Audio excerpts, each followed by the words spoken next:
Hola, hola, buenos días, buenas tardes, buenas noches, bienvenidos a Café Sin Filtro y tenemos otro capítulo más con el gran amigo, invitado panelista estable de Historia de Chile, Don Big Left, Felipe Izquierdo, ¿cómo está? How?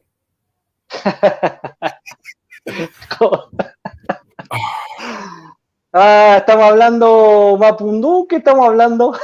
Mira, encontré unos textos de cuando yo estudié Mapudungún. Yo fui Ya, mapudista, estudié Mapudungún. Y ahora quería hacer un video que se llamara Mi esquizofrenia política. a ver, Porque cuéntenos. pienso que eh, tengo una esquizofrenia política que debe pasarle a mucha gente de derecha. Por un lado, pienso que los principios intransables son para votar por José Antonio Kast y apoyar la lista de los republicanos, etc. Ujú, Y siento que por otro lado el momento del país no está para darse esos lujos de ser tan correctos políticamente con lo nuestro, y hay que apoyar a los del Chile Fuimos y al imbécil del Sichel, porque es lo único que hay como tabla de salvación contra una revolución triunfante. Entonces ujú. mi mente está dividida en dos. A ver, Y cuando estuve en el está... asado el fin de semana con los Ujú, cabros de SR, me di cuenta que están todos dispersos, porque había uno que llegó muy fanático de capitalismo revolucionario y él iba a votar por Franco Parisi, y había una chica que iba a votar por el doctor File, no sé cómo se File. llama. Mm, Ya. Entonces hay una dispersión de la juventud. En la izquierda yo creo que también debe pasar lo mismo. Hay ujú. muchos candidatos, no se ha bajado a la Narváez, etcétera. Pero digo que no estamos, no es como en la elección pasada, donde justamente yo le decía a la gente de derecha, aprovechen de votar por Cast. Y luego digo, no, callo ganador, por Piñera. ¿Te fijas? Pero ahora Mm. yo no sé, lo veo tan peligroso esto que, que habrá que agarrarse de esta tabla de esta tabla de Plumavit, no, porque no flota. Pero bueno, No, de plomo, porque la que agarremos nos va a tirar al fondo del océano. Yo creo que no entonces, hay tabla de salvación. entonces, ¿qué pasa? Que, claro, bueno, eso es más que nada que un ritual introductorio de la historia, y metámonos con la historia porque estamos en una situación que es como la época pipiola, un, un caos que puede durar mucho, y eso mismo se repitió en los años 20 Ujú. de la década del siglo XX. O sea que Chile No, tuvo no, su caos en el siglo XIX, en la década del 20, después el siglo XX, y ahora el siglo XXI estamos repitiendo lo mismo. así es. Caos. Decía Hermógenes Pérez de Arce que cada 40 años como que se repite la historia en Chile. ¿Usted Sí. está de acuerdo con eso? Bueno, yo lo he dicho también porque yo hice mis cálculos de los 40 años, ya los tenía. Me copió Hermógenes, ¿eh? Esa cuestión Sí. le voy a decir que no venga a copiar a mí. Bueno, pero usted sabe que, bueno, eh, los sabios son aquellas personas, o sea, los inteligentes son aquellas personas que aprenden una vez que sufrieron o pasaron la experiencia. Los sabios son aquellos que sin haber tenido que la experiencia saben a priori los resultados, más o menos cómo se van a dar. En ese caso, usted y don Hermógenes serían dos personas sabias, porque saben los resultados sin tener la experiencia de lo que va a ocurrir, a pesar que hayan pasado por una ocasión parecida en los años 70. Sí, bueno, en todo caso, la gente normal es un cacho. Yo creo que Dios, no sé cómo, qué va a hacer con los normales, porque son una cantidad gigante. Que el normal no es ni bueno ni malo. El normal es Sí, un ser que es una lata. Entonces, sí. eh, si se van al cielo después de tener como todo, yo también pagaré en el purgatorio mis pecados, pero las deudas que tengo en el Señor. Pero resulta que Dios debe ser un cacho, porque la curva la campana de Gauss. Uh-huh, La campana de uh-huh. Gauss es que muy pocos son inteligentes y muy pocos son estúpidos. Y casi todos se ubican en el centro, en la campana. Y así con las estaturas. Hay muy pocos que pasan los 2 metros, metro 90, 2 metros. Otros que son muy pequeños, muy enanos. otros que son muy sanos, otros que son muy enfermizos, y así es la distribución de la campana de Gauss. Ujú, claro. Y en nuestro sector estamos, en cultura y en inteligencia, estamos más para el lado del extremo de la campana. O sea, la estupidez. La No, no, estupidez. no, el sector, ¿No? te digo, nuestro, el pequeño, Ah, el nuestro, el chiquitito, no, el no, como si chiquitito. sacamos Chile Progre, Chile Fuimos, todo eso. Claro, somos como el 5% de Chile, nosotros no somos más Sí, que eso. Entre los sí, nacionalistas lúcidos, porque hay nacionalistas hueones, los sí. libertarios Los, lúcidos los y hispanistas. los hispanistas, el cual es mi club, yo soy de los clubes de Ujú, los paleoconservadores, que se llaman. ujú. Y después, si tuviera que ir descartando, sería nacionalista. Y después, finalmente, sería libertario. O sea, estamos más lejos de lo que queremos, pero estamos cerca, hay cosas que más nos unen que las que nos separan, yo creo. Sí, Yo soy sí. libertario, pero no soy Oye, de los libertarios rasca, de los pencas, por si que no acaso, sé no qué hay libertarios muy, hay muy pencas. libertarios. Sí, eso es verdad. Oye, Mm. vámonos con la historia. Vámonos con la Yo historia, ya. conté o no conté algo que estoy con la duda si lo conté o no lo conté. Pero en todo A ver, caso, lo vuelvo a repetir porque sería como una recapitulación. ¿Ya? exacto. En el Muy video bien. anterior estuvimos en 1917. 1917 es el 12 de febrero, la batalla de Chacabuco, donde el ejército de los Andes vence a un destacamento nomás, a la mitad del ejército realista, y se produce la desbandada gracias a la cobardía de la cúpula, no de la cúpula, de un hombre, que era el señor Marcó del Pont, y los otros querían continuar la lucha, ir con el ejército hacia el sur, pero las órdenes fueron ir a Valparaíso. En Valparaíso se armó un caos. Ahí habían unos prisioneros que estaban en un barco para ser enviados al Callao. Se liberaron de esa prisión. Ese era el que murió en Maipú, Bueras, Santiago Bueras, y que armó una resistencia. Trataron de activar los cañones de la fortaleza de Valparaíso y encontraron un puro cañón que pudieron ocupar para dispararle a los pobres, gente, mucha gente de civil que huyó, que era gente realista, y que, como les dije, los apellidos eran unos apellidos que no están en Chile, se fueron y no volvieron nunca más.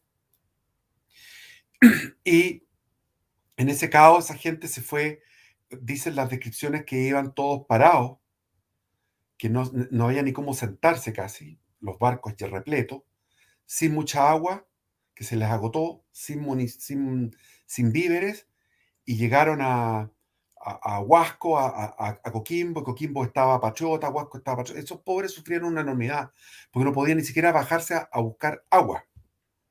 Ujú. Y llegaron como una piltrafa humana esas pobres, gente que era gente adinerada, gente buena, o sea, buena en el sentido de buen nivel, y que eran peninsulares, que llegaron hechos peures, llegaron horriblemente mal al Callao. Y eso tiró para abajo la moral de los realistas a nivel continental y subió la moral de los patriotas a nivel continental. Entonces conté que todos quisieron que fuera director supremo San Martín, y San Martín renunció a ser director supremo y eligieron a O'Higgins, ¿ya? Y O'Higgins era de una actividad, era muy activo, igual que San Martín. San Martín estaba con unos problemas de salud que eran producto de la tensión nerviosa que tenía San Martín, porque San Martín era un tipo que era relajadísimo para tratar todos los temas. Era un tipo muy controlado, pero la procesión la llevaba por dentro. Tanto así que cuando renunció a la vida política, a la vida pública, cuando se fue a vivir a Francia, a Saint-Malo, que está la casa allá en Francia, en Saint-Malo, Ujú. Al eh, norte, Bretaña, oeste. sí, Ujú. en Bretaña, Mm. eh, el tipo vivió muchos más años y sin problemas de salud.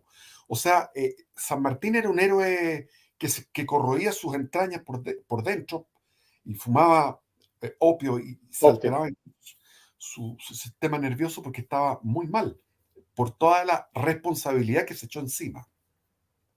Y la causa de él era la liberación de Chile y la liberación del Perú, y con eso se liberaba a todo Sudamérica, lo cual era correcto.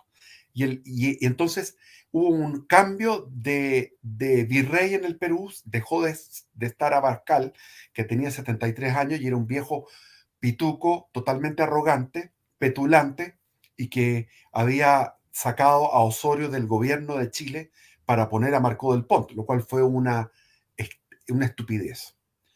Y Sí, dejaron a Marcó del Pont solo, sin recursos, con los pocos recursos que tenía en Chile, y Marcó del Pont le pedía a Ordóñez, que era el coronel Ordóñez que estaba en el sur, durante la Reconquista estaba en el sur, y le decía, ayúdame con tropa. Y Ordóñez le decía, yo te iba a escribir justo una carta ahora para que me ayudaras con tropa que está en Santiago para la causa aquí en el sur.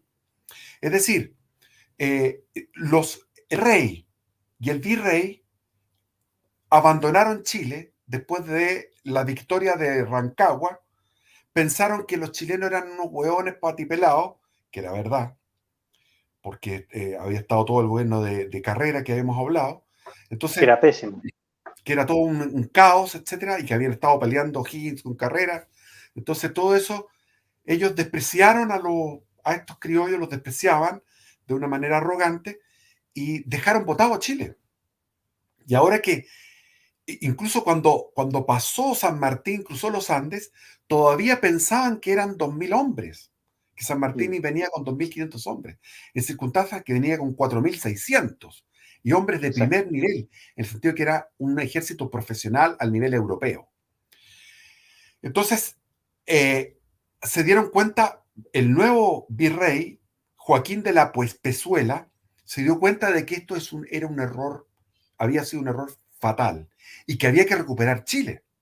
Y no solamente por eso, porque inmediatamente empezó a sentirse un problema económico. ¿Cuál era este problema económico? Que la gente de pueblo y las clases adineradas en Perú consumían el cebo chileno. Durante 200 años habían consumido cebo de Chile. Ujú, El cebo que era para fabricar velas, para tener lumbre. ujú. Como decía el virrey, las clases infelices. Que en aquellos tiempos todo era lenguaje correcto de la verdad.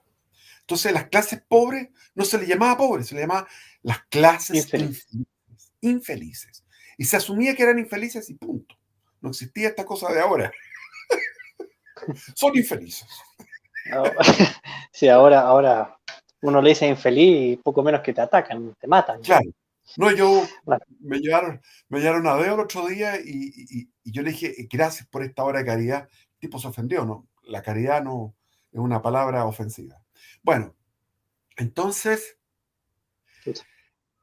había un ingreso fiscal para el Virreinato del Perú de 800.000 pesos anuales por concepto de impuesto de mercancías que iban desde Chile al Perú, que era el trigo. Es decir, el pueblo peruano empezó a sentir hambre, no podía comer pan, porque el trigo era de Chile. Teníamos un gran productor de trigo y lo exportábamos al Perú. Y el cebo, o sea, no tenían lumbre, no tenían luz, las Y pan. iglesias estaban sin ponerle velita a los santos, ni a las vírgenes, ni nada de esas cosas.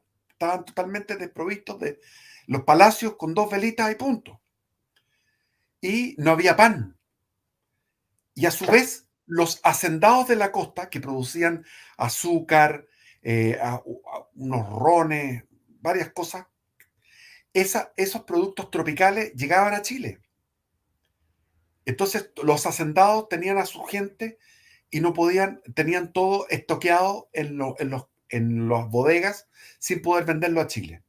Por lo tanto, no solamente era un imperativo estratégico, categórico, la reconquista de Chile nuevamente, sino que también era un imperativo económico, porque Chile y Perú estaban relacionados toda la época de la colonia, o sea, Chile y Perú fuimos prácticamente un mismo país, jurídicamente fuimos un mismo país, dependíamos Ujú, del virreinato, pero el virreinato dependía de Chile.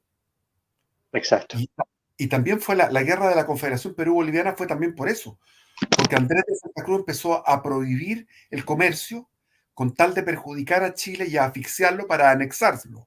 Esos eran los proyectos de Andrés de Santa Cruz. Y ahí vino Portales con todo eso, que bueno, es otra historia.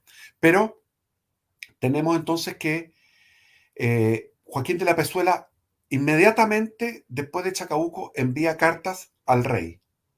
Y el rey envía 2 batallones. El batallón Burgos, que tenía por lema, tenía un grito de guerra. Batallón Burgos, siempre vencedor, jamás vencido. Y era verdad, era verdad. Ujú. Había ganado todos los encuentros en los cuales había estado peleando contra las tropas napoleónicas. Eran tropas veteranas de primer nivel, porque el rey no se podía dar el lujo de ocupar los pocos barcos que tenían para llevar tropas mediocres. Tenían que llevar las mejores tropas de España por un problema de logística, de cargamento de barcos. Y después el otro era los infantes del rey Carlos, que era otro batallón. Ambos batallones de 900 y tantas plazas. Gente de primer nivel. Y al mismo tiempo, Joaquín de la Pezuela tomó gente de Arequipa e hizo un batallón arequipeño, peruano.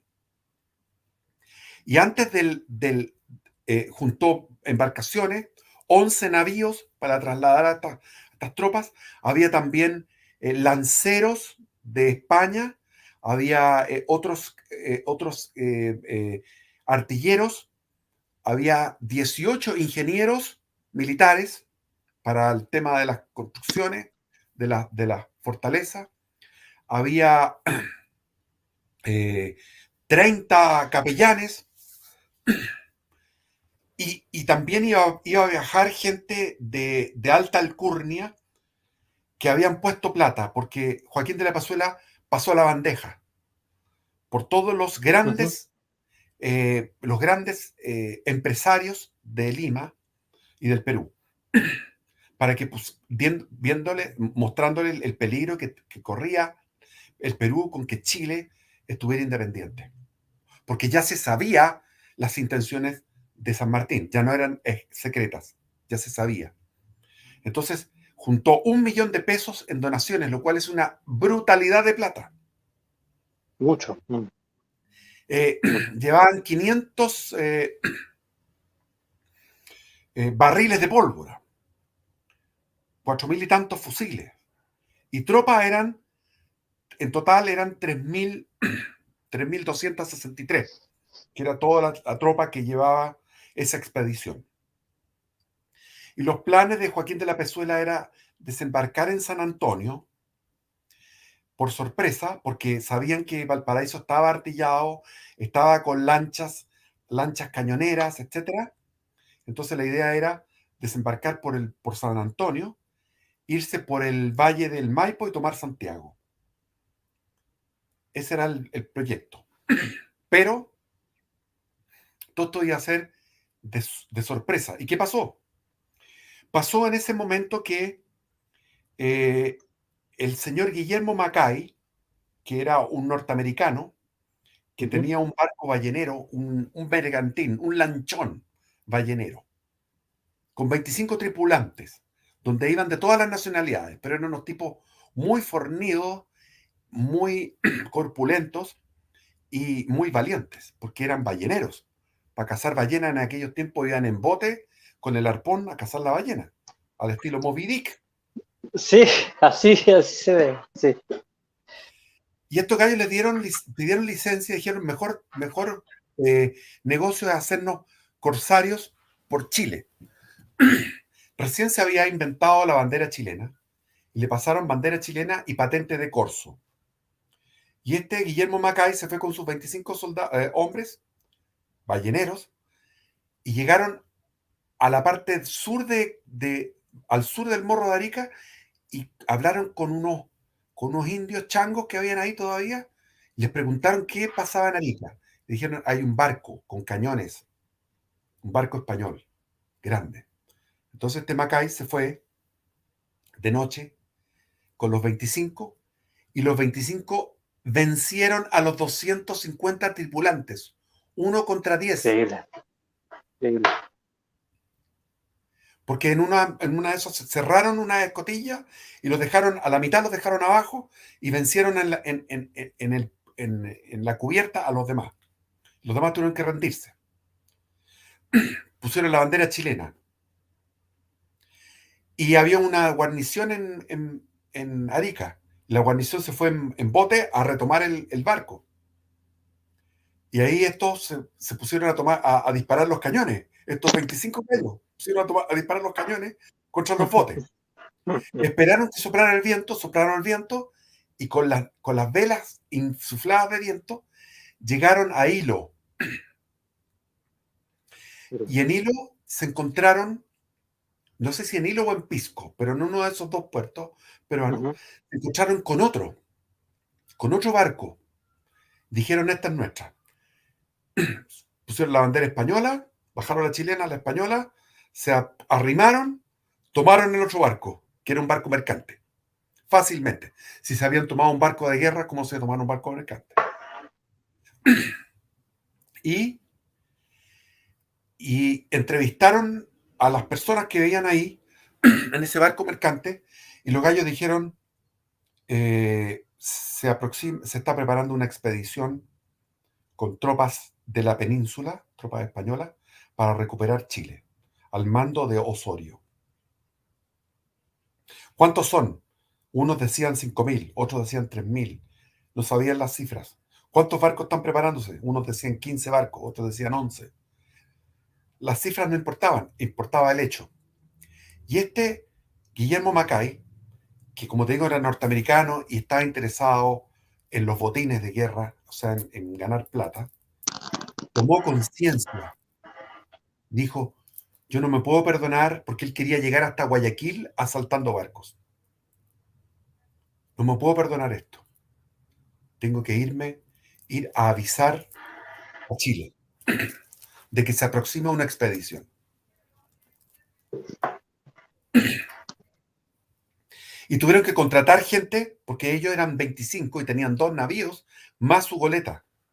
3 navíos. Entonces le pagaron a marineros peruanos del puerto para poder llevar las embarcaciones a Valparaíso. Llegaron a Valparaíso el día 6 de diciembre. El mismo día, perdón, el 8 de diciembre. El mismo día que O'Higgins estaba asaltando, tratando de tomar por asalto las fortificaciones de Talcahuano, que lo hablamos en el video pasado. Sí, con la payasada de Brager, el francés ahí que se mandó la embarrada. Que dejó la embarrada. Ahora, sí. ¿Qué pasó durante todo ese año? Tenemos que volver un poco para atrás, porque estamos llegando a Osorio, llegando a Chile. O sea, llegando a la noticia. Pero antes de eso tenemos que irnos para atrás. ¿Qué había pasado? Como O'Higgins se fue hacia el sur, dejaron a un director supremo no sé cómo se llamaba, suplementario, digamos, sí, es una palabra que no se llama, pero para que nos entendamos. Sí. Para que O'Higgins se concentrara en lo que era la campaña del sur, que fue con sus tropas, que eran tropas del ejército de los Andes, del ejército fundado en Cuyo, y O'Higgins iba hacia el sur y dejaron a un Hipólito de Quintana, que era director supremo de Chile, y era un argentino. Entonces, los chilenos se quejaban de que vino una rivalidad entre chilenos y argentinos en el ejército de los Andes. Y se produjo una protesta de por qué había un argentino mandando en Chile. Y eso causaba problemas. Y quienes se aprovechaban de esto eran los carrerinos. ¿Qué había pasado con Carrera? Carrera, después del desastre de Rancagua, había llegado ¿se acuerdan? A Mendoza. En Mendoza lo había puesto preso San Martín, y de preso de ahí los liberó a los Carrera, San Martín, porque era muy bueno, muy considerado, y los tiró hacia Buenos Aires, y en Buenos Aires José Miguel se fue a Estados Unidos, Ah, que es chuta. algo que yo desconozco y me gustaría leer, ojalá que hubiera una novela sobre la estadía de José Miguel Carrera en Estados Unidos, porque fue tan increíble su desplante, su carisma que tenía, Ujú. que pudo llegar a entrevistarse con el mismo presidente de los Estados Unidos, y el presidente de los Estados Unidos le pasó 3 barcos con municiones, con pólvora, con uniformes, con de todo. ¿Cómo logró eso Carrera? Era un tipo que seducía y aprendió el Carismático. inglés. Aprendió el inglés. Te fijas, iba con un gallo que le ayudaba, que era Juan Conte.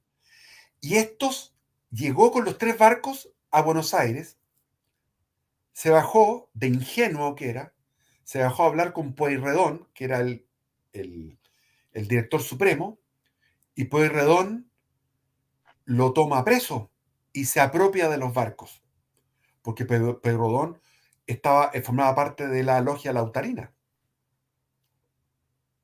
Claro, y Carrera no era de la lógica No, autorina. Carrera era No. otra línea. Entonces lo ponen preso en un barco a Carrera. Y el jefe del barco, de ese barco, era admirador de Carrera y Carrera lo sedujo también, porque ese era así por Carrera. Cuando, estaban presos en Mendoza, seducían a los carceleros y los hacían pasarse para su bando, a los carceleros, los hermanos, los otros 2 hermanos. Por Ujú. eso que lo fusilaron. Después lo fusilaron porque Claro. estos gallos sedujeron a los carceleros. Y en este caso, Carrera sedujo al capitán de navío y el capitán de navío le dijo, tú te vas a escapar, pero vamos a hacer como que. Entonces el capitán de navío lo dejó escapar, no me acuerdo cómo fue la parte novelesca, se me olvidó, pero Carrera se tiró al agua, había un bote que lo estaba esperando y se fueron en un bote con una velita chica para Montevideo, al frente, al otro lado del Río de la Plata. Y mientras él se iba y tomaba el bote, en ese momento el capitán del navío da órdenes a su tripulación y la tripulación dispara para él salir, quedar como inocente. ¿Te fijas? Claro. Entonces, Carrera llega a Montevideo y desde Montevideo mantiene un tipo de comunicación con su hermana, Javiera, y con sus 2 hermanos, Juan José Y Luis. y Luis, que estaban en Buenos Aires, y había un botecito que iba, un velero, digamos, chiquitito, que iba desde Montevideo a Buenos Aires con cartas para preparar la insurrección. Y una fragata que se consiguió por rebeldía para los Carreras, esa fragata llegaría a Montevideo, tomaría a José Miguel y José Miguel iría por el estrecho Magallanes para desembarcar en Valparaíso. Mientras, los hermanos Carrera iban a cruzar la cordillera con todos los carrerinos que estaban en Argentina, se iban a contactar con los carrerinos al interior de Chile, iban a presentarse como soldados infiltrados en el ejército de los Andes y dentro del ejército de los Andes iban a hacer un golpe de Estado, tomar a San Martín y tomar a O'Higgins y llevarlos a la Villa Alhué, donde había una Mm. hacienda de la Villa Alhué. Ahí estaba en Alhué, es Sí, precioso. sí, Ahí está. Es lindo, ¿eh? sí, muy bonito. Que íbamos a hacer trabajaba con mi papá unas horas de Laguna Carén, pasamos cerca. Y está tan cerca de Santiago y está tan lejos porque hay que dar una tremenda vuelta por las Así es, cabras, Melipilla, las cabras.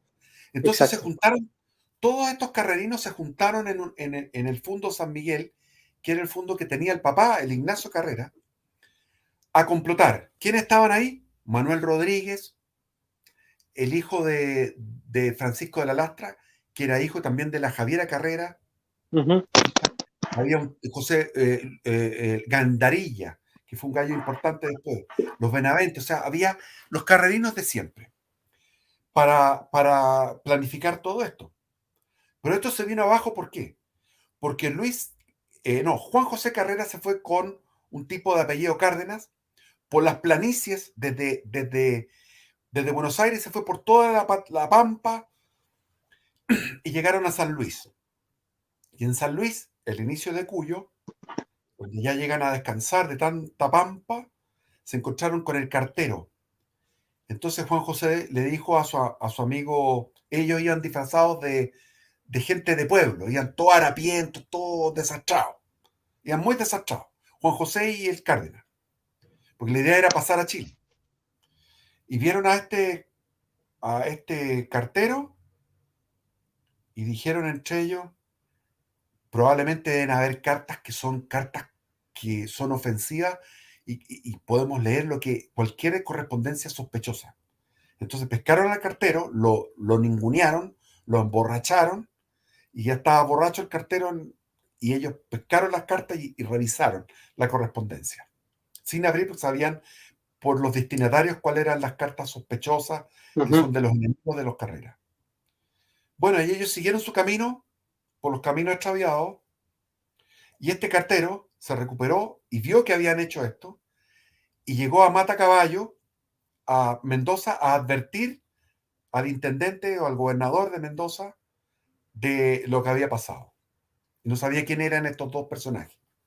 Entonces hicieron un retrato hablado y salieron desde Mendoza hacia las Pampas a buscarlos y los encontraron. Los llevaron presos y ahí el Cárdenas, Juan José aguantó el interrogatorio, pero Cárdenas estaba muy muerto de susto y contó todo. Todo. Bueno, Y ahí, está bien. y de ahí mandaron tropas, avisos a San Juan, porque por San Juan, o sea, Luis Carrera iba camino de entrar a Chile por el Valle del Elqui y llegar a La Serena. Entonces agarraron a Luis Carrera. Y ahí quedaron prisioneros Luis Carrera con Juan Juan José. José, prisioneros, como te conté, sedujeron a los carceleros para hacer un golpe de Estado en Mendoza. Los tipos eran tremendos. Entonces, finalmente fue el pueblo de Buenos Aires, perdón, el pueblo de Mendoza, el que pidió la cabeza.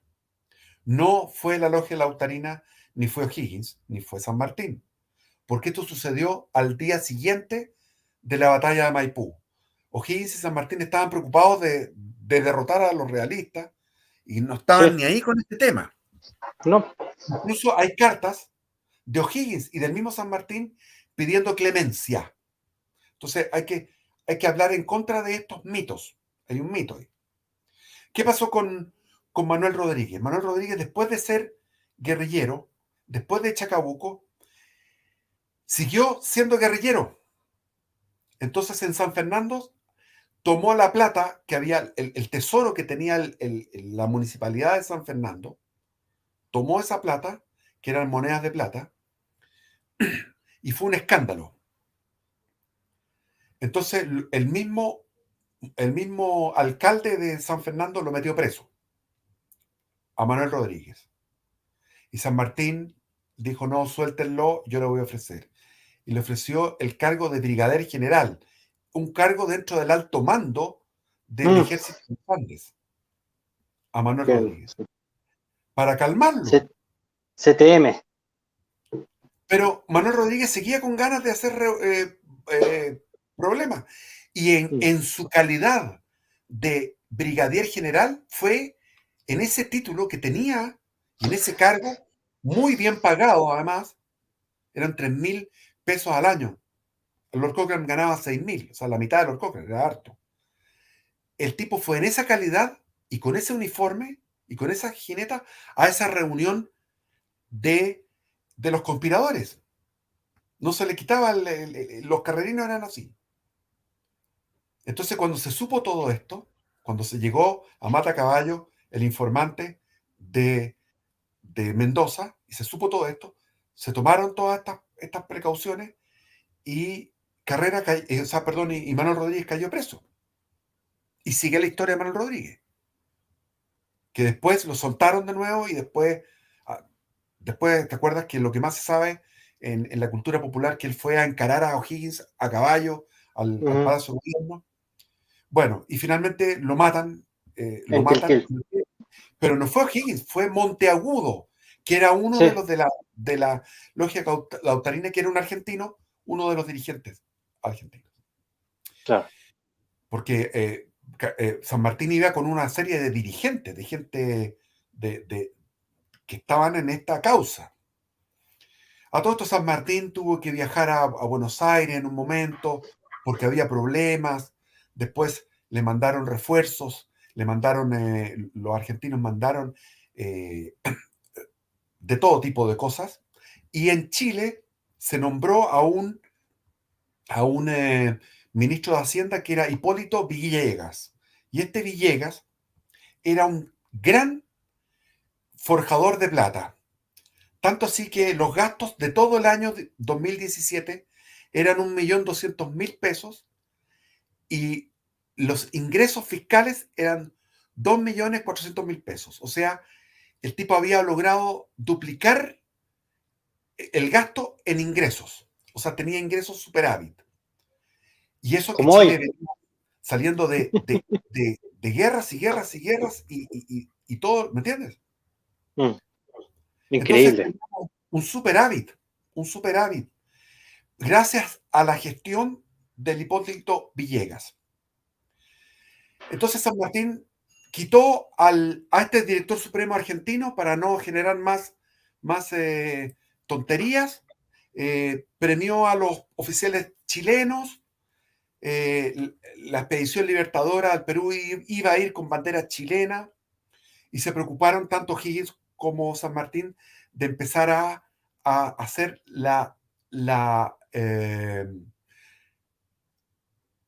¿cuál es ese? Hipólito de Villegas. Ahí está, mira el hombre, Ahí está. Sí, ahí está. Buen perfecto. administrador, Sí. buen administrador. Entonces, con esa plata se iban a comprar barcos. Esos barcos iban a ser para la expedición libertadora al Perú. Y empezaron por ejemplo, recapturaron en Valparaíso, porque llegó desprevenido, la fragata Perla. La fragata Ujú. Perla había sido una fragata que había sido de la patria vieja, había sido patriota. Estaba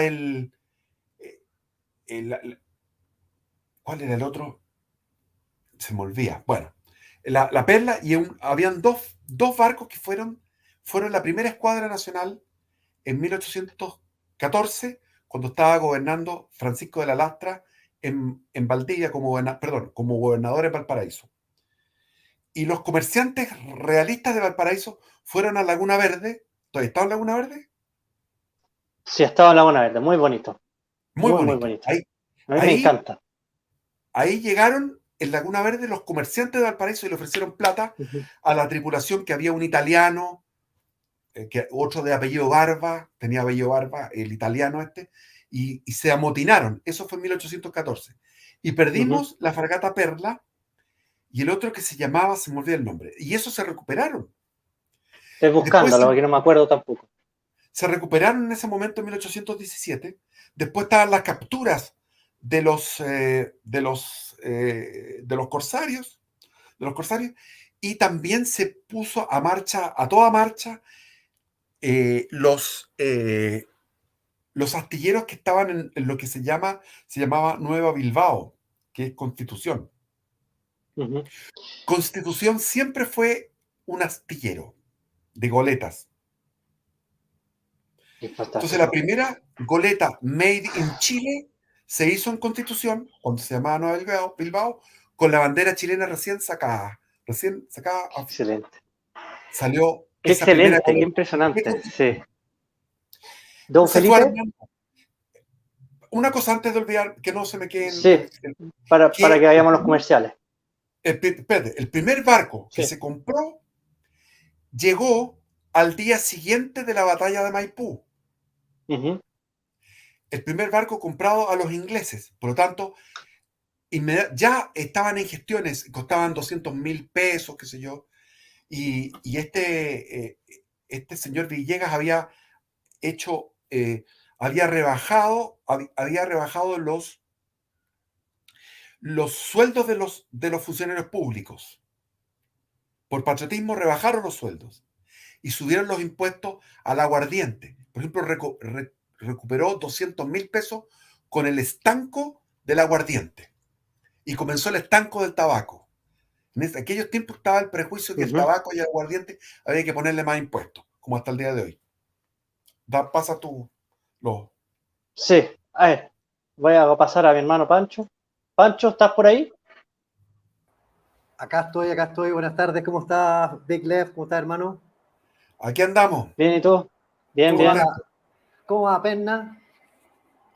Contento, señor, contento. Contento, señor. ¿Cómo Sí. va la recuperación de la lesión? Ando, pero como un avión. Ah, buenísimo. Tiki-taka. Voy a transformarme en un atleta ahora. Voy a volver 20 años atrás. Buenísimo, buenísimo. Y me voy a ir para Linares. Ya, hay que invitar a hacer... Sí. Aquí era Linares. No hay que decirlo mucho, sí. No. Pasemos a los comerciales. Pasemos a una pausa comercial, hermano. Sí. A nuestro querido Benjamín, bcr.cl, marketing digital, multimedia, diseño y desarrollo web, comercio electrónico. Crea, diseña, comunica, difunde y aumenta el alcance de tu marca. Soporte técnico 24/7. De verdad, son los mejores del mercado con todas las certificaciones de seguridad requeridas y necesarias. bcr.cl. Y si tenemos hambre y estamos por la quinta región.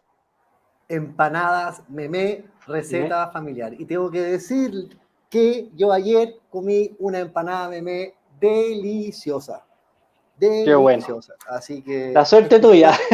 Empanadas Memé, así que cuando vengas tú a Chile, hermano, vas a tener que probar las fantásticas empanadas Memé. Sí, y le llamo una a don Felipe para que si le gusta la empanada, no sé si ¿le gusta la empanada a don Felipe? Me encantan. Ya, le llamo una a don Felipe muy rica. Izquierdo, sí, para que le regalo una empanada Memé. Súper. Perfecto. Súper. Un abrazo grande, que Dios los bendiga. Y gracias, igualmente. Viendo. Que estén muy bien. Sí. Gracias, hermano, que esté bien. Gracias, chao, chao.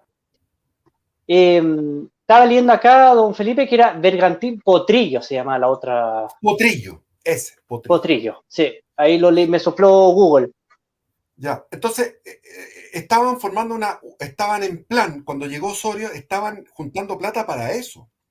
Hay que entender, y los peruanos no quieren reconocerlo por una cosa de amor propio, de que el 90% de los recursos humanos, materiales, para la expedición libertadora al Perú fueron chilenos. Entonces, córtenla con la cuestión, reconozcan la cuestión. ¿Por qué son tan así, tan antichilenos?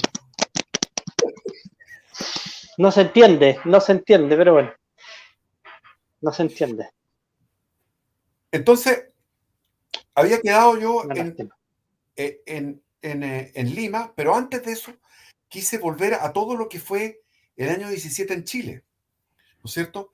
Que teníamos un director supremo argentino, lo sacaron, esta rebelión, esta conspiración de los Carrera fue anulada y todo el pueblo estuvo en contra de los Carrera, porque no todo el pueblo, una cantidad gigante del pueblo patriota quedaron apestados porque se supo lo pérfido, lo malévolo, lo torcido que era esa conspiración.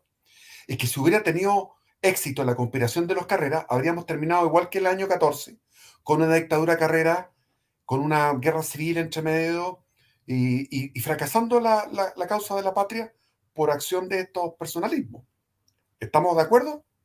Sí, de todas maneras. De todas maneras. A los carreristas yo no los entiendo, porque son como los son tan fanáticos como la hinchada de la U, los chunchos, sí. son así.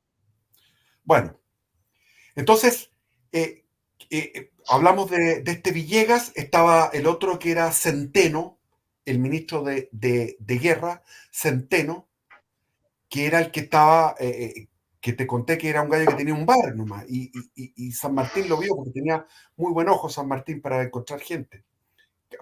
Y Centeno fue un tipo que hasta el día de hoy va a ser recordado inmortalmente por su gestión en todo lo que fue la campaña de la expedición libertadora al Perú. O sea, Chile se exprimió, pero ¿qué es lo que se exprimió de Chile? Del Maule a La Serena, eso era lo que había de Chile. Ese era el Chile que se exprimió para liberar el Perú. Porque del Maule para el sur había guerrilla realista tremenda. Porque el famoso Benavides. El Benavides lo fusilaron en Santiago por maleante. Y en el fusilamiento se hizo el muerto. Y volvió a sus tropelías y después lo pillaron de nuevo y San Martín lo perdonó. Chuta, ya. San Martín era un gallo muy bueno. O sea, Mm, ya así hueón de veo. bueno. Y este Benavides era un tipo que llegaba y robaban todo, hasta las gallinas, todo se robaban, hasta los gatos se los llevaban, todo el ganado, y se violaban a las mujeres, entre todos. Es decir, eran unos tipos ya, por la causa del rey, se iban al infierno. Viva el rey, me voy para el infierno. ¿Y quiénes apoyaban todo esto? El imperio mapuche. El imperio mapuche, el imperio araucano, apoyaban en la costa todo lo que son las mismas tribus que hay ahora, no nos engañemos. Ujú. Huentelolén, Téngase presente. Curanilahue, Los Álamos, Cañete, Tirúa, Quirico, todos esos lugares que son ahora rojos eran los mismos de aquellos tiempos. Y fueron los mismos que pararon a Pedro de Valdivia. Son los mismos. Los mismos. Y en la parte del Mayeco, la coordinadora Arauco-Mayeco, la misma cuestión. Donde ahora están en ¿cómo se llama esto? En Victoria, Lumaco, Traiguén, toda esa zona era zona selvática, Ujú. era bosque nativo, pero selva impenetrable, selva valdiviana, que ahora no es así, porque ahora es puro pino insigne. Entonces, O'Higgins, mientras estaba en Concepción, tratando de de ahogar a Ordóñez, que estaba en Talcahuano, y llovía y llovía y llovía y llovía y llovía, no como es ahora, llovía y llovía y llovía. Mientras esperaba eso, tenía que mandar tropas, las mejores tropas que tenía, a Freire a retomar el fuerte de Arauco en el sur, ya a Molina, que Ujú. era uno de los grandes de la Patria Vieja y la Patria Nueva, a Molina a retomar el fuerte de Santa Juana, que lo tomaban y lo retomaban. Nacimiento, que había sido cercado por los indios, 2000 indios cercaron Nacimiento. Y adentro estaba el pobre el gran, no el pobre, el gran héroe patrio que era Molina, Francisco Molina. Ujú. Molina era tremendo y aguantó con un cañón, no, el cañón se lo habían robado, no tenía de cañón porque lo habían atacado cuando fue a... Entonces, Ah, el tipo estaba ahí aguantando y las instrucciones de O'Higgins fueron todos. Estaba Alcázar, que era un español, perdón, un argentino, que había peleado toda la patria vieja con 400 hombres. Eh, Buenos Aires se puso con 400 hombres de línea en 1812, al mando de Alcázar. Y este Alcázar peleó hasta que Carrera lo mandó a freír mono porque él no se plegó al motín que hizo el 23 de julio del año 14. Y lo dejó ahí en los Andes para que se volviera. Pero Alcázar volvió y siguió y fue a recuperar por la cordillera, recuperó el fuerte de Santa Bárbara, persiguiendo a los montoneros, a los guerrilleros realistas, hasta llegar al territorio mapuche, y ahí no podías entrar, porque tú entrabas persiguiendo a los realistas, y los mapuches se escondían detrás del bosque y disparaban una flecha. Uno menos. Al día wow. siguiente, otro. Entonces, ese era el problema de la Araucanía, que tú entrabas y no había un enfrentamiento con los araucanos. Los araucanos te iban matando de a poco porque tú ibas por una huella donde pasaba un caballo, pasaba un hombre por la huella. Esas eran las huellas que habían. Eran huellas de los mapuches. Entonces te metías por una huella y entonces no, hasta ahí llegaban. Entonces O'Higgins mandó reunir las tropas para salvar Nacimiento, y se salvó Nacimiento. Después, los Pincheira eran unos cabros de 21 años. El José Antonio Pincheira tenía 21 años. Creo que menos, porque el L32 tenía 29. O sea, tenía como 18 años el José Antonio Pincheira. Claro, Era un cabrito. claro. Y quiso tomar Súper chico. Chillán. Y le fracasó. ¿Por qué? Porque, como te había contado, las instrucciones de Pueyrredón era un ejército que va a ir, el ejército de los Andes se va a metamorfosear en el ejército de la campaña libertadora al Perú, pero al mismo tiempo tiene que nacer un ejército chileno, que fue una obra que estuvo haciendo O'Higgins. Y el regimiento, el batallón número 1 de línea, que era de puros novatos que no habían nunca peleado, había 40 de estos gallos, el batallón número 1 en Chillán, y repelieron a los 200 que era la montonera de Pincheira. Pincheira, cabrito, como te digo, eran los hermanos Pincheira, eran unos cabros. Entonces ahí mandan a Molina, y Molina, no era Molina, otro gallo. Y va, y en la noche lo asaltan el campamento de Pincheira y sablean a 46. De los 200 matan a 46. Una mortandad tremenda. Pero Pincheira siempre tenía sus campamentos a orillas de los bosques. Entonces huyeron hacia el bosque. Pincheira se salvó y siguió peleando. Esto del año 17. Piñera, iba a decir. Casi. Sale solo. No, pero Piñera es muy cobarde, no podría haber sido como No, pues por eso. Pues. Bueno, y peleó hasta el año 32, o sea, empezó al 17 hasta el 32, estuvo peleando Pincheira. Y después lo perdonaron, ¿eh? No lo castigaron. Pincheira terminó cultivando su huerto y con sus animales en la zona de Chillán. Y los descendientes de los Pincheira están ahí. Cuando yo he ido, porque yo estaba ahí buscando pega, qué sé yo, en San Carlos, en Chillán, está lleno de Pincheira. Son los descendientes. Con todos Pincheira. Sí, la razón. Bueno, el Benavides dejando la escoba, los Pincheira, todo esto. O sea, el pueblo era realista. El pueblo del sur era realista. Ya lo he dicho, lo repito. Estaban con el rey. Por lo tanto, los patriotas pisaban territorio enemigo. Cruzando el Maule era territorio enemigo. Entonces había infinidad de combates en Quirihue, ¿ya? En Coelemu, en Copquecura, en Rere, que está frente a Santa Juana, en San Rosendo, en Laja, en Los Ángeles, en Santa Bárbara, en Arauco, en Carelmapu, no se llama, no, bueno, se me olvidó el nombre, etcétera. En todos esos lugares, combates, que para narrarlos tendría que uno leerse un tomo entero en detalle y serían horas de narrar combates. Entonces O'Higgins estaba sin poder tomar Talcahuano. La toma de Talcahuano fue planificada por Breyer, ¿te acuerdas que lo habíamos hablado?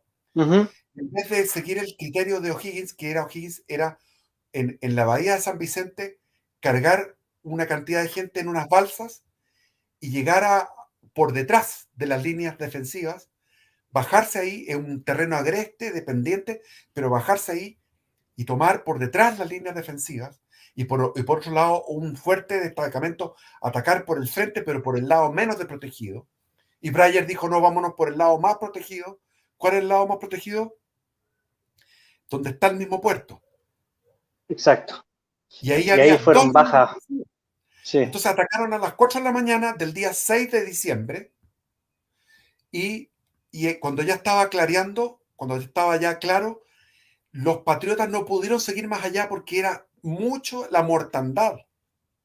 Y los realistas estaban muy bien comandados por Ordóñez, que tenía una moral muy alta, y Ordóñez los reanimó, los reagrupó y los puso en la segunda línea, donde había un puente levadizo. Y lo que querían era tomarse el puente levadizo, no se pudieron tomar el puente levadizo, porque fue una mala planificación, además que los barcos que habían en Talcahuano eran realistas, se pusieron en posición de ataque y dispararon los cañones. Entonces tenían los 70 cañones que tenía la fortaleza realista, más los 30 cañones que tenía el bergantín que estaba ahí. O sea, tenían 100 cañones apuntándolo y fue una mortandad. Murieron 150 patriotas y 200 y tantos, 240 heridos.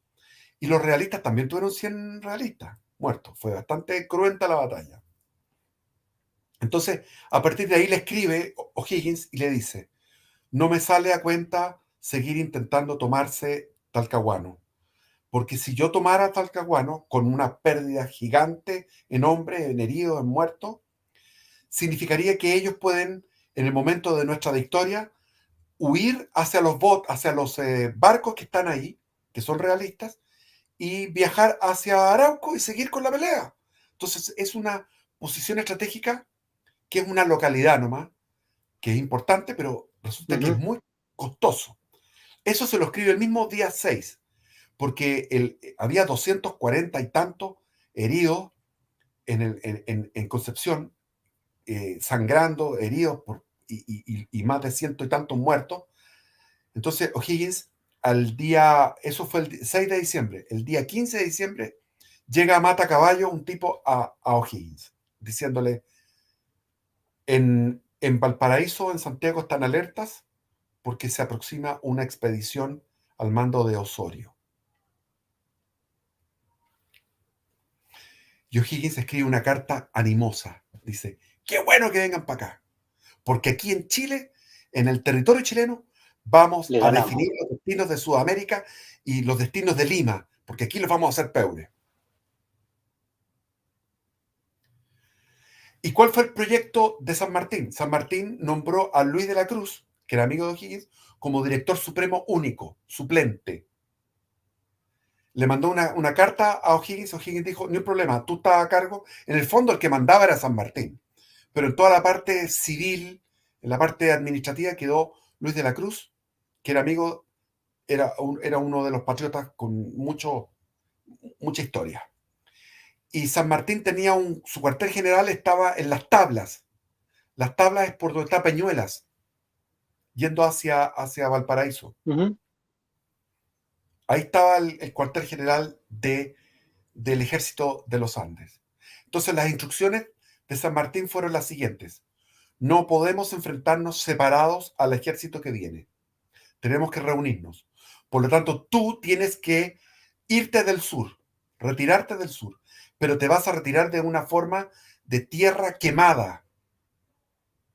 Y O'Higgins armó 3 cuerpos de ejército: el que iba por la costa, que iba al mando del Gran Molina, que era una especie de SS de la patria. Era un SS. Tipo llegaba, encontraba realistas, fusilado. Hasta las gallinas, todo. Los chanchos, todo tenía que irse para el norte. Y quemar todos los sembradíos que pudieran ser cosechados, porque estábamos en diciembre, todavía no estaba madura la cosecha. Quemar los sembradíos. Y lo que pudiera cosecharse se cosechaba y se llevaba para el norte.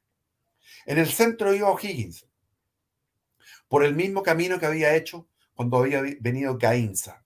Se fue por donde está Florida, Quillón, hacia Chillán.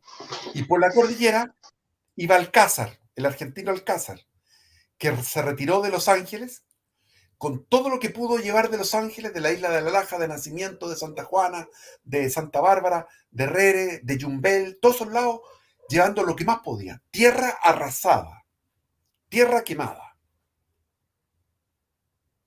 Y así llegaron al Maule, para ir a encontrarse con el ejército, con el resto del ejército, o sea, con el grueso del ejército, que iba bajando por los caminos de la costa, por los donde andábamos hace poco, Las Cabras, San Vicente Tahuatahua, ese camino, que ahora es el camino de la fruta, la ruta de la fruta. Es muy bonito toda esa parte. Claro, evadiendo Santiago, porque para hacer una diagonal y llegar a juntarse en en Quinchimalí, ¿cómo se llama eso? Donde están esos mimbres, venden mimbre. ¿Quinchamalí? Quinchamalí. Ahí se iban Sí. a juntar. Ahora,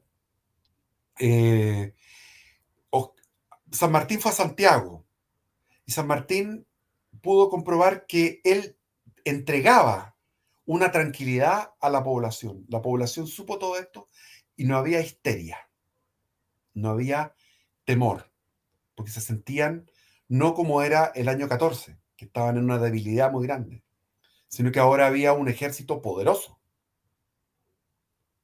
tremendamente poderoso y profesional. Entonces hizo un discurso en la Plaza de Armas a todo el pueblo de Santiago, San Martín, un discurso que dijo, mantengan el orden. Sabía que estaba hablando con los chilenos, entonces dijo, que haya orden, que no vayan a saquearlo. Bueno, Es que, bueno, dejamos en manos al Luis de la Cruz para que mantenga la administración y nosotros vamos a ir a enfrentar al sur a los realistas. Entonces, como te dije, el plan original de los realistas era desembarcar en San Antonio y tomar Santiago por el valle del Maipo, pero cuando se enteraron de que los patriotas estaban alertados, dijeron lo más lógico es ir donde está Ordóñez, en Talcahuano, sí. reunirse con las tropas de Ordóñez, que eran 1000, pero de ahí tenemos un montón de gente que está dispuesta a pelear hasta la muerte por el rey, que era verdad, en el sur. Entonces llegó, Eran, ¿sí? sí, eran 3.200 hombres que envió, ¿no? Más o Eran menos. 3.200. Eran Ya. 900 del regimiento Burgos y 900 del rey Don Carlos, infantes del rey Don Carlos. Eran 2 regimientos españoles de veteranos. Había 1000 que eran peruanos y que no eran muy buenos. ¿Por qué? Porque se hizo una revista, antes de que se embarcaran todas estas tropas, se hizo un simulacro de guerra para mostrar las habilidades. Y los peninsulares se las mandaron haciendo todo un despliegue de disciplina y de coraje y todo. Pero las tropas peruanas se caían del caballo, no la chuntaban con el cañón. Entonces estaba el virrey de la Pezuela mirando esto y le comentaban, los nobles, la gente encopetada de Lima, que son los más encopetados, eran los más encopetados de Sudamérica. Eso, los que estaban en Lima eran los más encopetados, lo mejor que había de Sudamérica estaba en Lima. Y dijeron, pues es que no está muy bueno, no me gusta mucho la tropa de nuestra localidad. Los arequipeños, los cusqueños, los arequipeños, todos estos gallos estaban más o menos nomás, los peruanos. Sí. Bueno, llegaron 3.200 y tantos hombres, 3.262 hombres según, y llegaron a reunirse con los 1000 que habían aguantado un año en Talcahuano, a retomar Concepción, a retomar el sur, pero un sur devastado, que ya había sido devastado por la guerrilla, fue devastado con la tierra quemada con las órdenes de San Martín. Y ahí sumaron tropas y llegaron a tener 5.000 hombres. Entre todas las tropas que habían, todas fervorosas tropas partidarias del rey. Todos eran guerreros a morir. Y en el otro lado, en el norte, se reunió O'Higgins con San Martín y era un ejército de 6.500 hombres. Fantástico. Entonces la superioridad numérica era aplastante, no aplastante, pero era una superioridad. Y la calidad del soldado patriota era ahora igual a la calidad del soldado realista. De igual a igual. Los dos estaban dispuestos a morir. Por lo tanto, la batalla que se avecinaba era una batalla tremenda, que fue la batalla más sangrienta, según los historiadores, de todas las guerras de la independencia de América. La batalla de Maipú. Increíble. Entonces Osorio, confiado, como él ya había obtenido el triunfo el año 14 y menospreciaba a los patriotas, avanzó hacia Talca y siguió hacia el norte, confiado en derrotar a San Martín y llegar a Santiago. pero le empezaron a llegar informes. De los espías le llegaron informes. Gallos que se ponían en el camino y iban contando, se escondían detrás del árbol estos realistas y contaban uno por uno los batallones, las cuestiones, cuánto de caballería, cuántos cañones, y les mandaron el informe. 6.500 tropas disciplinadas. ¿Cuánto tengo yo? Tengo el batallón Burgos, el batallón del rey Don Carlos, y tengo los peruanos, y tengo los chilotes, los valdivianos, los pocos chilotes y valdivianos que había, porque ya se habían desgastado, ahora había muchos menos. Los de Concepción, los que habían estado en las guerrillas, que no eran partidarios del rey, pero eran ahí nomás, y todo eso juntaban 5.000 hombres. Y a todo esto se habían enfrentado ya. O sea, en un momento determinado, las avanzadas patriotas se encontraron con las avanzadas realistas y tuvieron enfrentamientos de caballería, a sablazos, y fueron derrotados los realistas. Entonces Osorio dijo, estamos mal. Osorio siempre había demostrado, toda la vida demostró poca, no era muy, no se aventuraba. Y San Martín también era igual, le gustaba tener a todos sus pollitos reunidos con su gallina. Estaban todos ahí. Claro, todo ordenadito, juntos, claro. Todos ahí juntitos. ¿Está bien lo que es lógico, tiene que ser así. Sí. Y Osorio empezó a estar así. Habló con sus coroneles, con Ordóñez, con Sánchez, con todos estos gallos, estos veteranos de guerra que hemos hablado, que se nos olvidan los apellidos, los nombres, pero que son grandes hombres. ¿Te acuerdas del Quintanilla y todo eso? Uh-huh. Y dicen, bueno, vamos a tener que retirarnos. Entonces se van retirando. Y al saber San Martín que van retirándose, ordena marcha forzada. Vamos forzados, vamos detrás de ellos. A picarle, a pisar los talones. A pisar los talones. Porque dice San Martín, si pasan el río Maule, estamos fritos. Porque estos gallos se van a poner en el río Maule. Era lo que querían hacer los realistas. Al ver que estaban en inferioridad, se iban a pasar el río Maule y se iban a poner al otro lado del río Maule. Y el sur de Chile, realista. Y ahí iban a aguantar. Y eso no le convenía a San Martín. San Martín quería batirlos al descampado por la superioridad que tenía. Entonces va una persecución, y los realistas van a marcha forzada tratando de escapar, y la retaguardia realista está todo el tiempo acosada por la vanguardia patriota.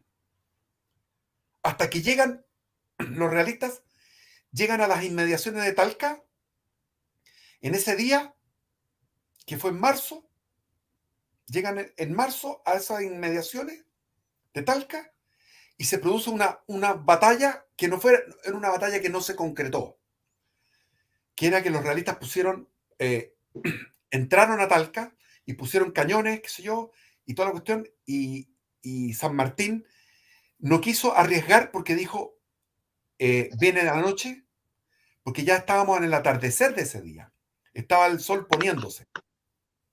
Entonces, San Martín dijo, no me conviene atacar una ciudad como era Talca de noche. Toda la razón. Tú vas por las calles y los gallos estaban a disparar desde las casas. Claro. Era una batalla perdida. Entonces él intuyó malamente, San Martín tuvo una intuición, dijo, estos gallos en la noche no se van a quedar aquí en Talca, sino que van a tratar de cruzar el río Maule, que está al sur, cruzarlo. ¿Te das cuenta cómo el Talca y el río Maule están en las guerras de independencia? Todo el rato. Sí, todo el rato, impresionante. Es que es. Y Concepción y Talcahuano, y Arauco, claro. Y Arauco. Bueno, y Los Ángeles. Bueno, entonces, ¿qué dijo? ¿Qué pensó? Se puso esto en jugar ajedrez.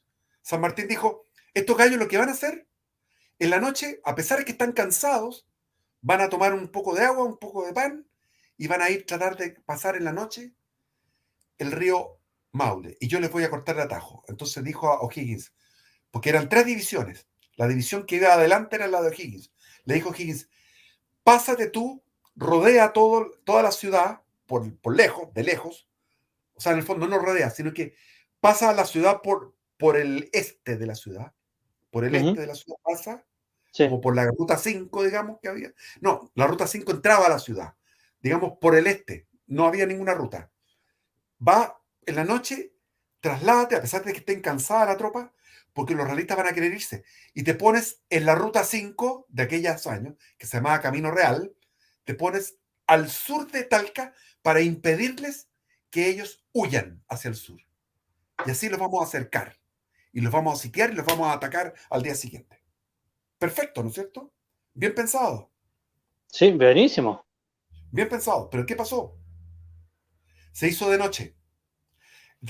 Antes de que se hiciera de noche, la oficialidad realista, desde los campanarios de las torres, de los campanarios de las iglesias, miraron y vieron el movimiento. Vieron que O'Higgins, la división de O'Higgins, iba pasando por el este de la ciudad. ¿Qué pensaron ellos? Pensaron, estos gallos se están poniendo al este y al sur. Entonces hubo una reunión del alto mando en Talca, que estaba Osorio, con todos los coroneles, con todos los gallos caperuzos. Y Osorio dijo, estamos fritos. Osorio estaba derrotado, ya dijo, estamos fritos. Nos están cercando las tropas de O'Higgins, la primera división, va a pasar aquí al sur y no vamos a poder irnos hacia el río Maule, a cruzar el río Maule. Uh-huh. ¿Qué podemos hacer? Y los gallos dijeron, tenemos que hacer algo desesperado. En este momento, lo que tenemos que hacer, vemos que O'Higgins se está trasladando, por lo tanto no están en actitud de batalla, sino que están trasladando las cureñas, toda la cuestión. Tenemos que atacar de noche, con nuestra tropa cansada, no importa. Vamos y los hacemos peor en la noche. Los vamos a confundir. Se van a disparar entre ellos. Va a pasar lo que pasó en Hierbas Buenas, en aquel primer combate de la Patria Vieja. Entonces, había unos toneles de vino, le repartieron vino a la tropa, unos panes negros antiguos, que eran unas hogazas de pan, comieron pan, tomaron unos copetes, se formaron los realistas y salieron a enfrentar de noche a la división de O'Higgins y a la división de San Martín. Porque estaba la de O'Higgins más hacia el sur y la de San Martín lo vieron ellos, que estaban ubicados en el Cerro Baeza. Si tú vas a Talcahuano, a Talca, actualmente existe el Cerro Baeza hasta dentro de la ciudad. O sea, donde fue esta batalla está en lo que es la ciudad moderna. Pero en aquellos tiempos la ciudad antigua era una cosa pequeña y eso eran los aledaños, que se llamaba Cancha Rayada, porque tenía acequias, tenía irregularidades en el terreno. Por eso se le llamaba Cancha Rayada. Eso fue en marzo ya, ¿no? En marzo. Sí. Entonces, Cancha Rayada. ¿Qué pasa en Cancha Rayada? Entonces, estaba O'Higgins en todo esto, en la noche más tenebrosa, y llega un tipo y no podía hablar. Vienen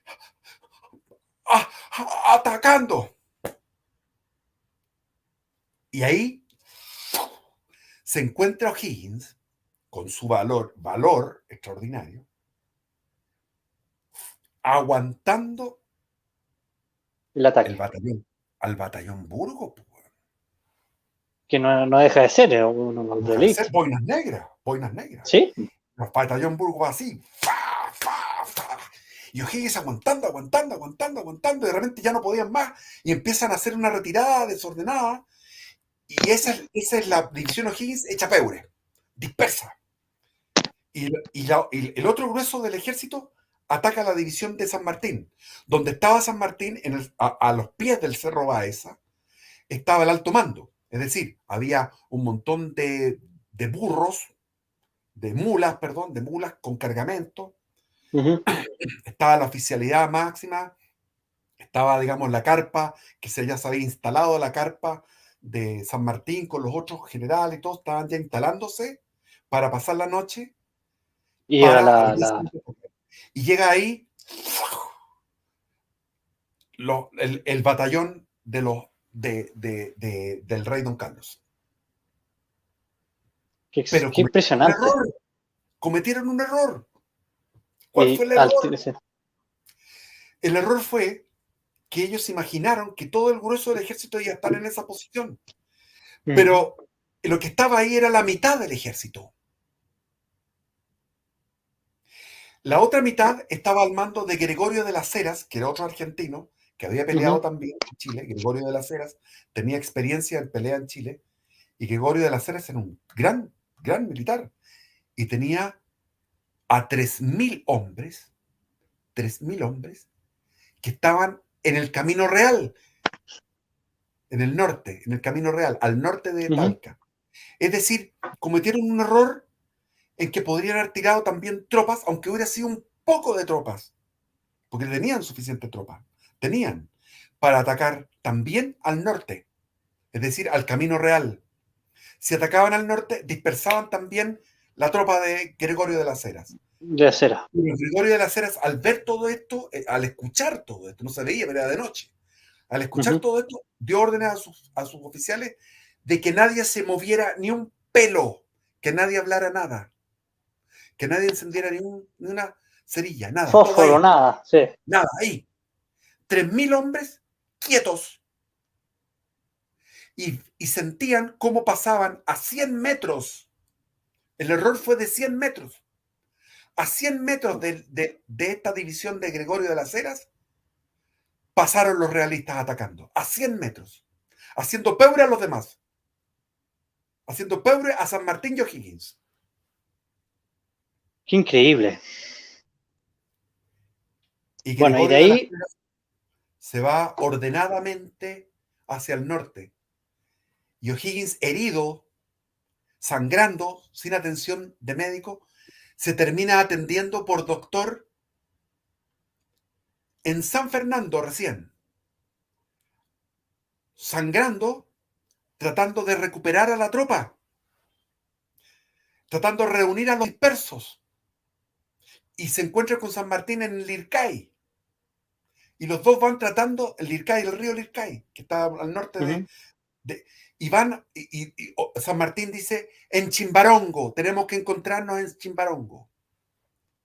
Y Gregorio de las Heras va con todas sus tropas a marchas forzadas, huyendo de una posible persecución de los realistas.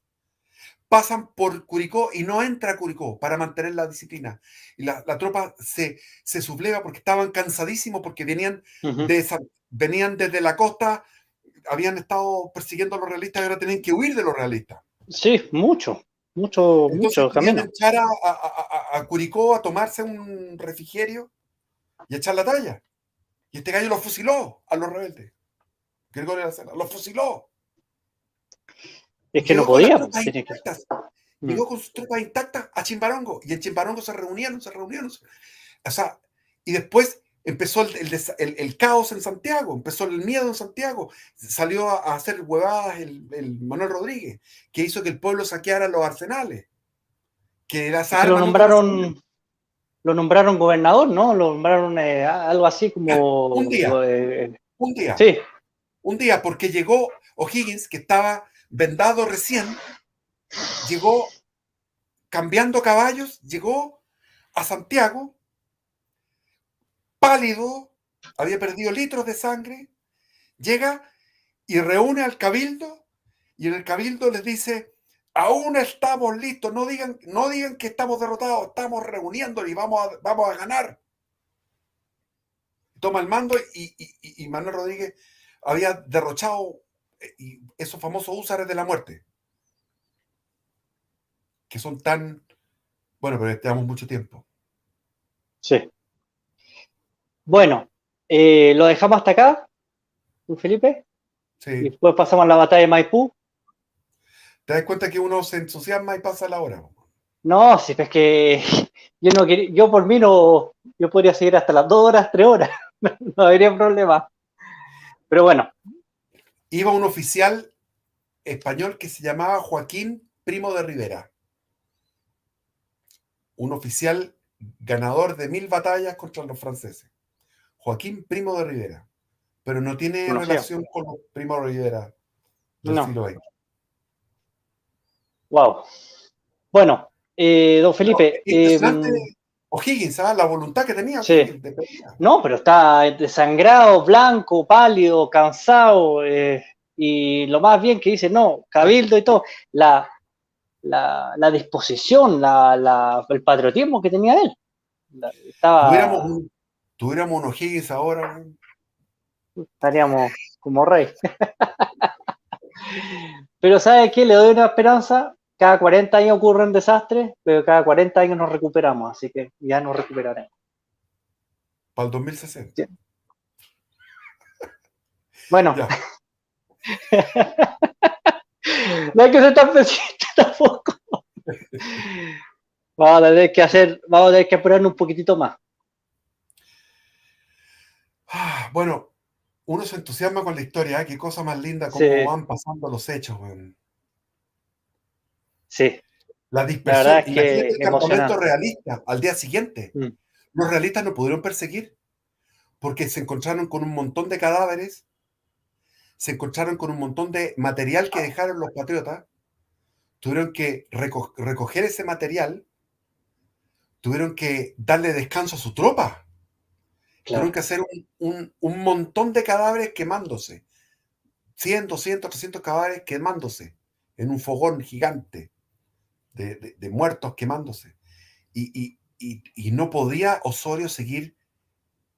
O sea, por detrás pica el indio. Es decir, los patriotas estaban más urgidos porque estaban derrotados, habían sido derrotados, y tenían que huir y concentrarse. Entonces ellos estaban mucho más. En cambio, los realistas dijeron, bueno, tomémonos un descanso, un poco. Sí. Cosa que no hizo Las Heras. Lo que hizo Las Heras fue todo. Las Heras salvó a Chile. Gregorio de Las Heras salvó la causa de la independencia chilena. Imagínate. Bueno, con eso quedamos hasta acá, yo creo. Y después retomamos el próximo viernes, si quiere, o el martes, como usted prefiera. Podemos seguir este viernes, si usted prefiere, en la batalla de Maipú. Así que les agradezco a todos. Que viva la libertad, viva la nación, viva Cristo Rey y que Dios los bendiga a todos. Así que estén muy bien y muchas gracias por la sintonía. A pesar de que fue temprano, tuvimos buena sintonía. Así que adiós, gracias. Nos estaremos viendo. Que Dios los quiera mucho y estamos hasta la próxima. Hasta luego. Viva Cristo Rey.